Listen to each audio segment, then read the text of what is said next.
आज मैं share holding patterns के बारे में बात करूँगा। तो सबसे पहले आज जो हम बात करने वाले हैं प्रमोटर होल्डिंग, राइट। तो इससे आप क्या समझते हैं कि जैसी कोई कंपनी है तो सबसे बेस्ट अगर कंपनी के बारे में पता है तो उसके प्रमोटर को ही पता है।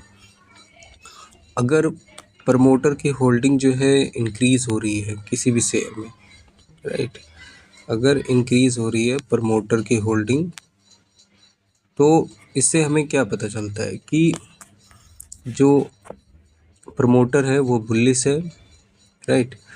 और हेल्दी साइन होता है कंपनी के लिए कि आने वाले टाइम में बिजनेस जो है मेरा अच्छा परफॉर्म करेगा। तो इस वजह से क्या करते हैं, वो अपने स्टेक्स बढ़ाते हैं। एक तो ये है। दूसरा, आपको बहुत सारे कंपनी में दूसरा मैं ये बताना चाहूँगा कि जो 40 to 60% रेंज होता है अगर प्रमोटर की है तो एप्रोप्रिएट बैलेंस आपको दर्शाता है कंपनी के बारे में, राइट, कि ये बैलेंस है 40 to 60%। अगर प्रमोटर होल्डिंग है तो एक अच्छा साइन माना जाता है, राइट। अब किसी कंपनी में आप देखोगे 20% है तो 19% है, यानी कि प्रमोटर को इंटरेस्ट नहीं है बिजनेस को लेके, राइट। तो अपने स्टेक्स वो बेचते रहते हैं। तो बट कुछ कंपनी में आपको 75% से अबव मिल जाएगा, राइट। तो ये आपको या तो गवर्नमेंट एंटिटीज़ में मिलेगी, गवर्नमेंट कंपनी में, या फिर न्यूली लिस्टेड कंपनी में मिलेगी आपको, जिसमें हाई प्रमोटर शेयर होल्डिंग रहता है। कुछ ऐसे भी हैं प्रमोटर जिसमें आपको जीरो होल्डिंग मिलेगा, जीरो, जैसे कि HDFC हो गया, है ना, HDFC है, ITC है, तो इसमें जीरो होल्डिंग भी आपको मिलेगा। तो ये जीरो प्रमोटर होल्डिंग भी गुड साइन होता है। इसमें जो बिजनेस होता है उसके लिए बोर्ड होते हैं, बोर्ड उसको आगे ले जाते हैं, कंपनी का डिसीजन वगैरह लेते हैं। तो एक अच्छा साइन भी होता है, जीरो प्रमोटर होल्डिंग भी अच्छी कंपनी होती है, राइट। बट अगर किसी शेयर होल्ड जो प्रमोटर है अपनी डिक्रीज़ कर रहे हैं, यहाँ पे आप देख रहे हैं कि डिक्रीज़ कर रहा है शेयर होल्डिंग पैटर्न। अगर प्रमोटर डिक्रीज़ कर रहा है अपने होल्डिंग्स, तो या तो दो वजह से करता है। एक होता है कि बिजनेस को आगे बढ़ाने के लिए जो है, या तो उस पे बहुत ज़्यादा कर्ज हो रहा है कंपनी पे, या बिजनेस को आगे बढ़ाने के लिए फिनेंशियल शेयर को क्या करते हैं, वो प्लेस कर देते हैं, राइट। या फिर कुछ पैसे बैंक से कर्ज लेते हैं वो बिजनेस को रन करने के लिए, तो या तो कोलेट्रल के तौर पर वो बैंक को शेयर दे देते हैं, या फिर कुछ जो शेयर होल्डर हैं उनको दे देते हैं, बड़े बड़े इंस्टीट्यूशन को, तो वहाँ पे अपने शेयर होल्डिंग वो भेज देते हैं, जिससे उनको कैश रेज कर लेते हैं। तो बहुत सारे पर्पस हो सकते हैं बिजनेस को रन करने के लिए या फिनेंशियल हेल्थ को सुधारने के लिए। तो इस तरीके से प्रमोटर होल्डिंग डिक्रीज़ होती है। अगर वो कंपनी अगर रीपे नहीं कर पाएगा लोन का जो भी कर्ज ले रही है, तो फिर क्या होगा, वो शेयर बेच के जहाँ से उन्होंने कर्ज लिया है वो बेच के वो पैसा निकाल लेते हैं। तो इससे क्या होता है कि सडनली शेयर प्राइस फॉल होने लगता है, राइट। शेयर फॉल होने लगेगा अगर वो बेचेंगे तो बहुत सारे पैरामीटर्स भी हैं। बट अगर 70% 30% बेच दिया है, तो अब यहाँ पे आप देख रहे हैं कि इंडस टावर है, 17% प्रमोटर होल्डिंग डिक्रीज़ करा है। तो चलिए इसका परफॉर्मेंस हम परफॉर्मेंस कैसा है रहा है। तो आप देख रहे हैं कि इन्होंने 164% का रिटर्न यहाँ पे मिला है एक साल का, 6 मंथ का ये 85% दिया है। तो अगर इसने डिक्रीज़ करा है अपनी होल्डिंग 17%, तो हो सकता है कि कुछ फंड जुटाने के लिए करा होगा या बिजनेस को एक्सपेंड करने के लिए किया होगा। यहाँ पे देख रहे हैं वोडाफोन इंडिया ने भी डिक्रीज करी है प्रमोटर होल्डिंग, राइट। बट हमें वो देखना है कि मिनिमम 40 to 60% होना चाहिए, राइट। अब यहाँ पे 5% है, आईआरबी ने 4% शेयर को प्लेस करा है। एंजल वन का भी इन्होंने होल्डिंग 0 कर दी, तो एंजल वन का भी देख रहे हैं। तो जो हमारा क्राइटेरिया रहेगा 30% से कम का होना चाहिए। अगर शेयर होल्डिंग कम, यानी कि प्रमोटर शेयर होल्डिंग डिक्रीज हो रहा है, तो 30% से कम का होना चाहिए। तो यहाँ पे मैंने जो लगाए हैं वो मेजर स्टॉक्स में लगाए हैं। तो अभी मैं यहाँ पे ऑल स्टॉक्स चेंज कर देता हूँ। तो अब हम जाके ढूंढेंगे वैसे स्टॉक्स जहाँ पे आप देख रहे हो 54% इसने शेयर होल्डिंग अपना पैटर्न कम कर दिया है। तो आप देख रहे हैं कि अगर शेयर होल्डिंग पैटर्न कम करते हैं तो देख रहे हैं कि प्राइस इसका 10% भी इधर 1 मंथ में लगभग गिर चुका है। एक दो एग्जाम्पल और लेंगे हम, चलिए ये लेते हैं।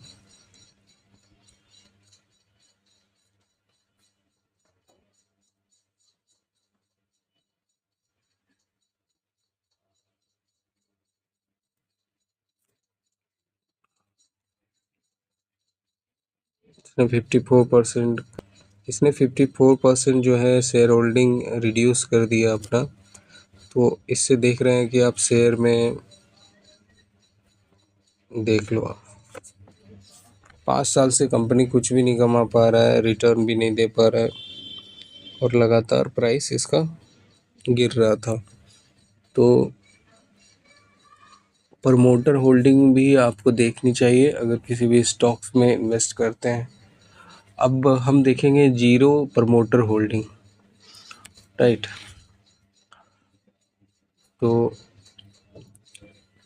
वो ऐसे इसका सिग्निफिकेंस,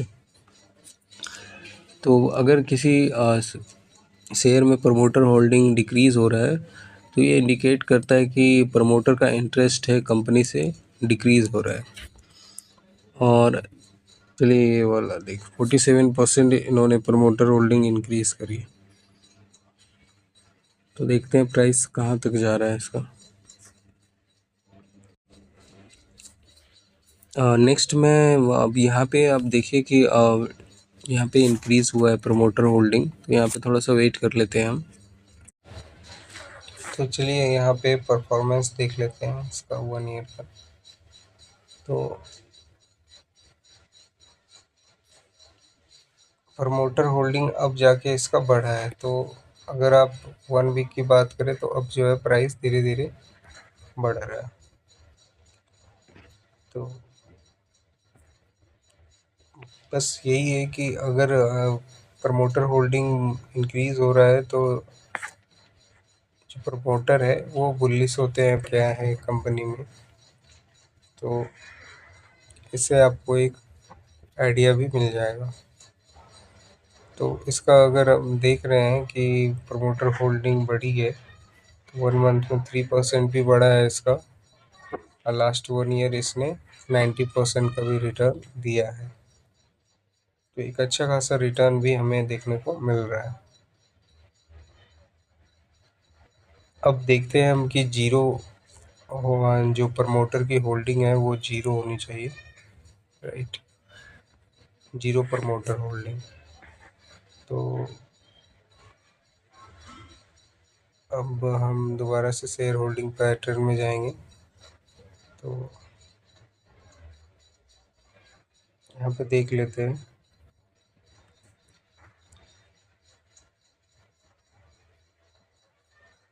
यहाँ पे अगर हमें मिल जाता है तो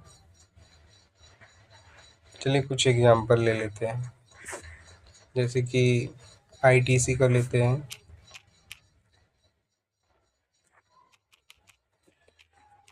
रहती है, वो शेयर भी अच्छे होते हैं और लार्ज टाइम में रन होने वाली कंपनीज होती हैं, राइट। तो यहाँ पे देख रहे हो कि एक अच्छा खासा रिटर्न भी इसने बना के हमें दिया है।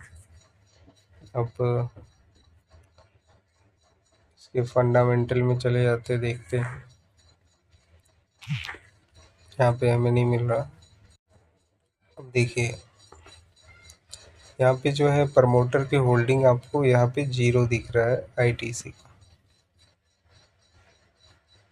अब आप ये भी कहेंगे कि क्या ये जो शेयर है अच्छा नहीं है, बट यहाँ पे आप देख रहे हैं एफआई की 40% होल्डिंग है, डीआई की 44%, नॉन इंस्टीट्यूशन यानी रिटेलर की 15% होल्डिंग है। तो ये टोटल जो है इस कंपनी को जो चला रहे हैं, तो वो कौन कंपनी के बोर्ड मेंबर्स होते हैं, तो वो चलाते हैं कंपनी को। तो इसमें प्रमोटर का ज़्यादा इंटरफेयर नहीं होता है, तो एक अच्छी तरीके से डिसीजन ले पाती है बोर्ड मेंबर्स और कंपनी को अच्छी तरीके से चलाती है। अगर ज़्यादा प्रमोटर होल्डिंग होती है तो इंटरफेयर भी प्रमोटर का ज़्यादा रहेगा। अगर 0 है तो कंपनी अपने पॉलिसीज़ के अगेंस्ट में काम नहीं करेगी और जो रूल और रेगुलेशन है उसके अकॉर्डिंग ही कंपनी चलेगी। तो 0 प्रमोटर होल्डिंग भी बेस्ट होती है। जैसे एक एग्जांपल और भी मैं आपको बता सकता हूँ, एचडीएफसी का भी आप ले सकते हो, उसमें भी आपको 0 प्रमोटर होल्डिंग देखने को मिल जाएगी। तो यहाँ पे एचडीएफसी मैंने यहाँ पे देख लिया, प्रमोटर की होल्डिंग जो है हमें 0 नज़र आ रही है। एफआई की 47% है, डीआई 35%, नॉन इंस्टीट्यूशन यानी रिटेलर 17% है। ये भी कंपनी को बोर्ड ही चलाती है, राइट, और इसमें इंटरफेयर ज़्यादा नहीं होता है प्रमोटर का, जिससे वो एक अच्छा डिसीजन भी ले पा, कंपनी लॉन्ग टर्म में चलती रहती है। तो आई होप आपको वीडियो समझ में आई गई होगी कि अगर सडनली से रिकैप मैं कर देता हूँ, अगर सडनली से कोई स्टॉक्स में प्रमोटर होल्डिंग गिर रहा है 30% से एवॉव, तो या तो वो लोन के लिए कंपनी फंड जुटा रही है या फिर अदर रीज़न हो सकते हैं, राइट। बट इससे खतरा ये होता है कि हमें शेयर प्राइस में फॉल होता है।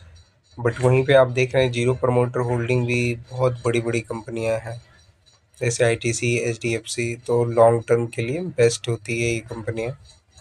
इसमें प्रमोटर की होल्डिंग 0 होती है और जिसमें अचानक से गिर जाता है तो वो हो सकता है कि शेयर गिरवी रख के कुछ फंड जुटा रहे हो बिजनेस को, और या फिर ऐसा होता है कि जो इंटरेस्ट है प्रमोटर का वो कम हो रहा है कंपनी की तरफ, राइट, जिससे शेयर गिरने का चांस ज़्यादा रहता है।